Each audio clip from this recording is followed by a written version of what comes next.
Welcome back. Today in our Sunday Spotlight, the Eversource Hartford Marathon. It's set for October 15th. Here to talk about what to expect, including some of the changes happening this year, is the brand new president of the Hartford Marathon Foundation, Josh Miller. Josh, thanks for being with us. Thanks for having me. This is one of those things on the calendar that fall is here. You know what time of year it is because we're getting ready to talk about the marathon. What should people be looking out for this year? I know there's a route change on the races that people want to know about. Well, first of all, it's the 30th running of the Eversource Hartford Marathon, taking place October 14th, second Saturday of October. We have brand new race courses for all three race distances, the marathon, the half marathon, and the 5K. For the first time in its history, the marathon will actually run with the half marathon into West Hartford before returning to Hartford and running into East Hartford and South Windsor. The half marathon has a change to its race route as well, which we're very excited about. There's some new sights to see, some exciting opportunities to see different parts of the community that we're running through. Runners are sitting at home thinking, Josh, wait, any new big hills, anything that's going to be a hurdle, an impediment to my race? No big hills or anything of that nature. The courses, I think, will run extremely nicely. The course maps are on our website, hartfordmarathon.com. We're just excited to be able to really embrace all the communities that we run in for this event, both in Hartford, West Hartford, East Hartford, and South Windsor, and for all participants to see those different communities and be a part of it. And do you get a lot of people who, a change to the race map is going to be big to them because they come back year after year after year to run one of those races? I know you're new as the president, but you've been involved for a while. Do you get that sort of routine of running?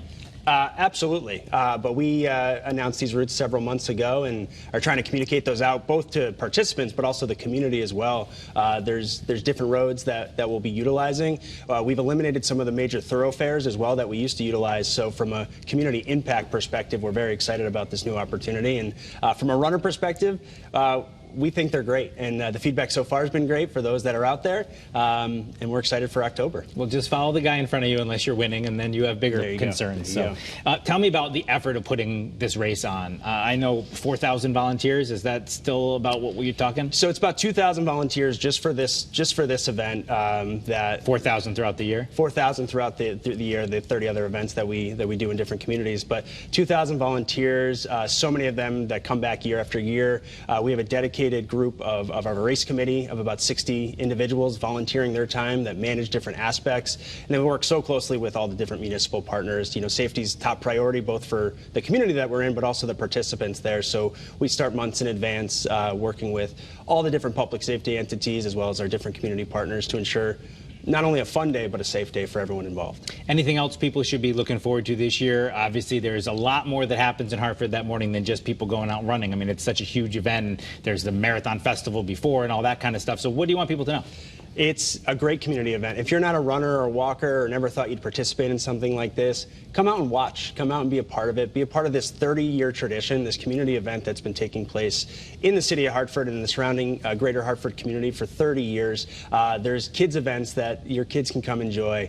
We have free carousel rides, compliments of our great partner Eversource for anybody to enjoy that day, and just be a part of a great community event in this coming fall. Well, one of the things I saw in one of the articles announcing you as the new president was that community engagement was a big focus of yours. What does that mean? Does it mean the participants? Does it mean the spectators? Does it mean community organizations? What are you hoping to accomplish now at the helm? That's a great question. Community groups is a big focus of mine this year and a big focus of our organization to engage again, engage differently. Post-pandemic times, things have changed. There's leaders of different community groups have changed. Their missions have changed. So we have opportunity to align and there's synergy and find synergies between one another to just support the city of Hartford and be together to create this great community event. Because there is a lot of great charity that's done through people coming out and running as well. Exactly. So we have 25 official charities that are part of the program. The event in its 30-year history has raised nearly $9 million for these different charities. The charities have groups running, volunteering, spectating, and just being a part of the day. There's groups that are within the city of Hartford or some more regional as well. And the causes that they have, their missions are just so aligned with what we're doing. It's a great opportunity to really partner with one another. We mentioned we were talking about the volunteers, but this is not just a one-day October 14th of racing. This is something that happens throughout the year. So you have a lot of other events and a lot of other volunteers. Just tell people about that if they don't know. So the Hartford Marathon Foundation, we do about 30 events within southern New England each year, mostly in the Connecticut region. They range from a 5K run walk with a St. Patrick's Day theme for just fun to get out there, up to half marathons and triathlons. And our whole mission is to give opportunity for folks to get out, get moving, and support the community that you might be participating in. And we're so fortunate to have built great relationships with those communities and have a great community of participants that come out every other weekend to participate. So I want to just leave you with this. If people are watching this, they got about 5-ish weeks. Maybe they're saying, I think I'm going to try it. You're the marathon guy. Can they do it? Maybe not the marathon in 5 weeks, but they can come out and participate in some of your events. 100%. You can come out and participate in any event on Marathon Day. The marathon, 26.2 miles, is might be a little late if you haven't started your training, but we have a 5K that day. We encourage walkers and runners to come out to that. There's a kids run of a quarter mile or a half mile for kids under 12 years old to participate.